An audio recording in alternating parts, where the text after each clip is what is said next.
been incredible. And quite frankly, very humbling. And I think you know I'm the kind of guy that likes to lead from the back of the room rather than the front. And all this attention has moved me to the front. And as I said, it's very humbling, and I appreciate it very much. My wife told me I had to say this.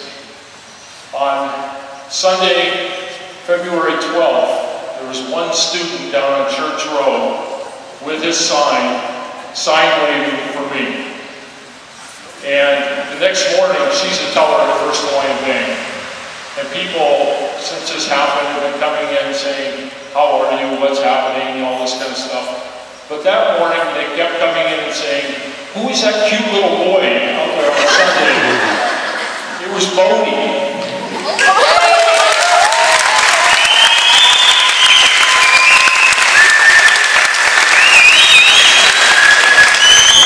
So, Bodie epitomizes all of you, because you all contributed in your own way to what you thought was right. And that's something that I'll never forget. I've got notes because there's so many things I want to say and I've got to get it done in 10 minutes. But I want to kind of set the stage for the question of my departure. 10 years ago, my wife was diagnosed needing a heart transplant. 4 months after the diagnosis, she got her transplant on Christmas night. Probably the best Christmas present I'll ever get. But as part of that process, Kaizen became our golden rule in our house. Because what we did from that point, we basically said to ourselves, you get up every morning, you look in the mirror, you don't like what you see, but you still look in the mirror, and you say, thank God I got another day. And that's what we've done for the last 10 years. And we have incredible faith that God's going to take us where we need to go. And as a result of that faith has allowed us to deal with this situation it's made it a little bit easier. I came here 3.5 years ago because the school was in need of leadership and stabilization. The people before me, 2 guys that lasted less than a year. I'm proud to say I lasted 3.5 years.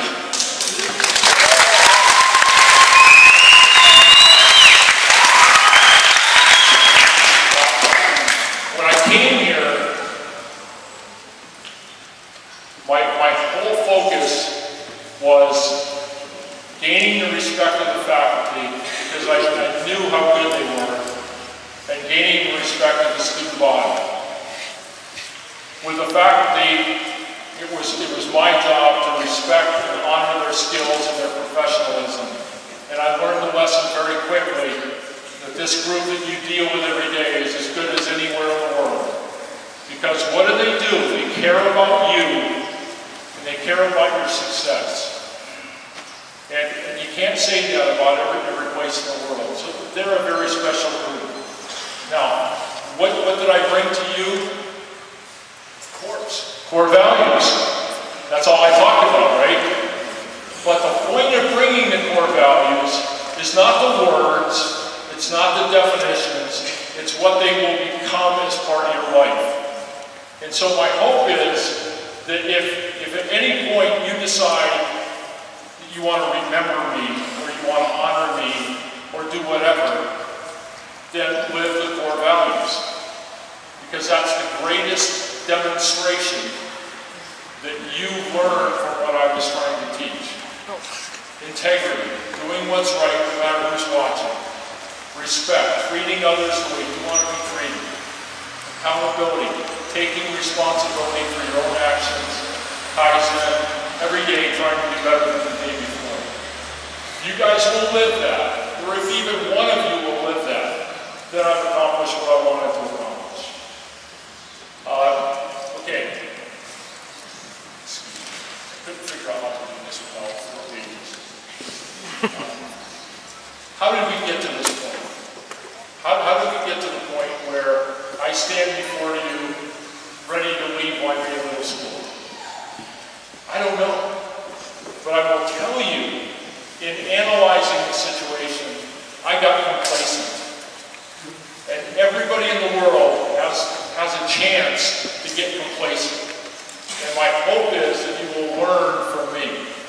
Because what I did is I focused on what I thought was important, but what I was focused on wasn't what others wanted me to focus on. And so as a result of this, we have this kind of a coming to Jesus of what's going to happen here.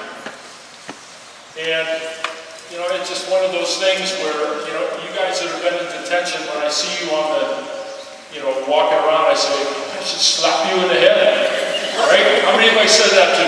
A whole lot, right? Well, somebody needed to slap me in the head. Because I was doing the work of this school, but I was also doing the work of charter schools statewide, and I didn't balance the work.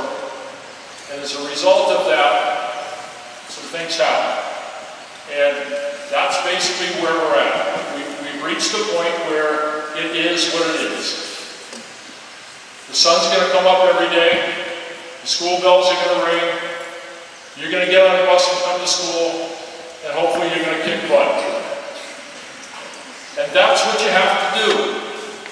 Me leaving cannot change the quality of your education. Okay? You cannot allow it to bring you down. What you have to do at this point is step up. Okay? Now, I've got 4 things that I want to ask you to do. And I'm going to ask you, and you don't have to go. I can't mandate that you do any of this.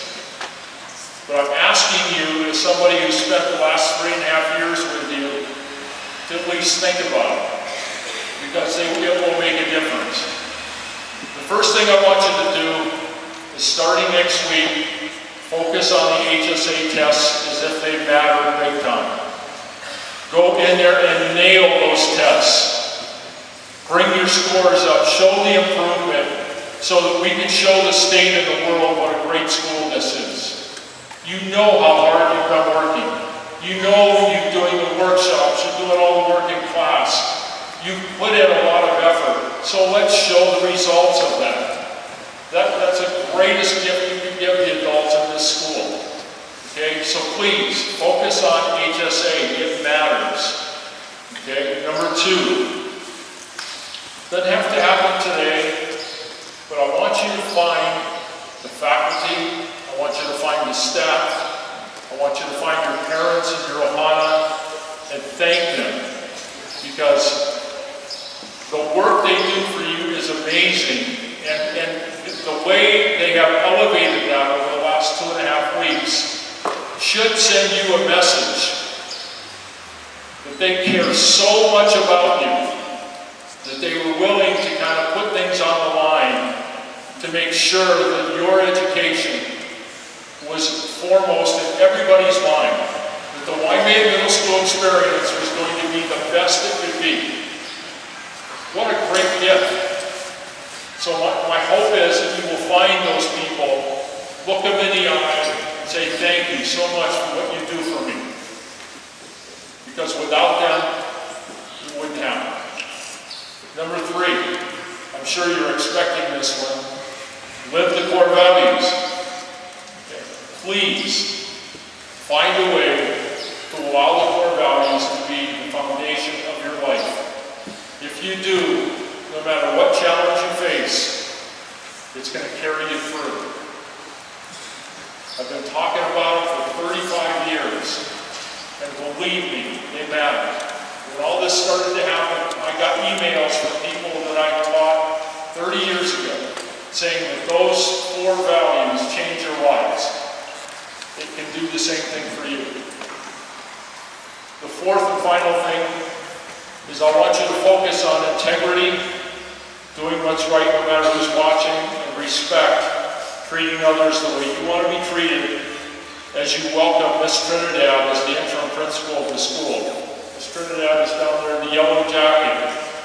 It is our job as a school to welcome her and support her and help her help you and the faculty move this school forward. You are a class act. Make sure it happens. Okay? So now, in closing, just a couple things. I'm going to live in Waimea. I'm not going anywhere. I will be around. I will be visiting the school on occasional Wednesdays around lunch and advisory so that I can chat and see you guys. I'm going to come to some of your ball games. I'll be at Exit. I'll be at May Day. I'm not going to leave you. I want you part of my life. Okay, so just know that I'm going to be around. And I just want to close by thanking all of you, everybody for your support. And it's been a privilege